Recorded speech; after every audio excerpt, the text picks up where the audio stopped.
रावण के पास आती है। शूर्पणखा की हालत देखकर रावण शूर्पणखा से, ये क्या हाल बना रखा है तुमने, और किसने किया तुम्हारा ये हाल? शूर्पणखा रावण से बड़ा क्रोध करके वचन बोली, महाराज, वन में 2 वनवासी आए हैं और वो राक्षसों का वध करने में लगे हैं। तब मुझे पता लगा तो मैं देखने गई।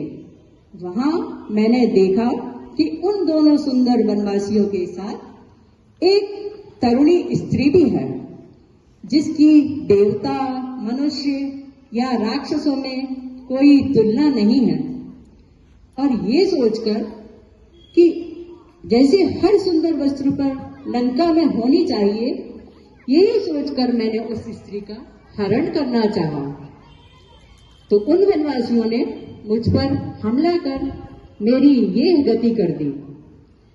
राम के छोटे भाई लक्ष्मण ने मेरे नाक कान काट लिए। रावण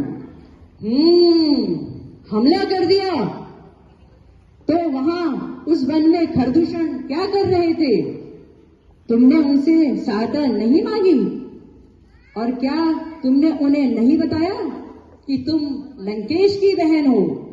शूर्पणखा, महाराज, उन दोनों भाइयों ने सहज ही में खरदूषण को मार दिया, और ये बताने पर कि मैं उनकी बहन हूं, उन्होंने आपका भी उपहास किया।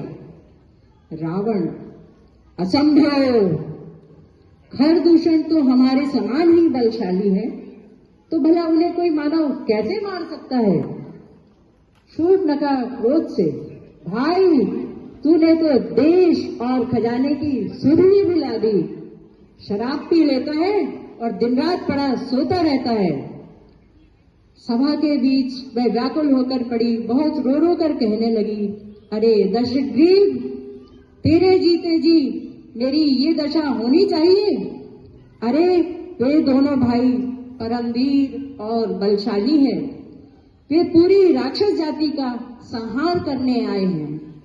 रावण को उकसाते हुए और मेरी ऐसी गति हुई। क्यों?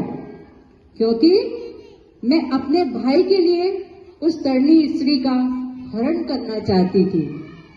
लंकेश, ये मेरी नाक नहीं कटी है, अपितु पूरी राक्षस जाति की कटी है। वो स्त्री उन वनवासियों के लिए नहीं, बल्कि लंका की महारानी होनी चाहिए। महाराज, आपको मेरे और अपने अपमान का बदला लेना होगा। आप उस स्त्री का हरण कर और उन वनवासियों को बंदी बनाकर मुझे दीजिए, जिससे मैं उन्हें मनचाहा दंड दे सकूं।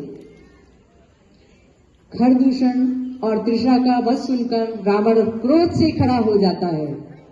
रावण शूर्पणखा से, अवश्य शूर्पणखा, उन वनवासियों को उनके किए का दंड अवश्य मिलकर रहेगा। उन वनवासियों को दंड अब रावण देगा, और तुम महल में जाकर अपना उपचार कराओ। पर रावण बाद में सोचने लगा, इस संसार में देव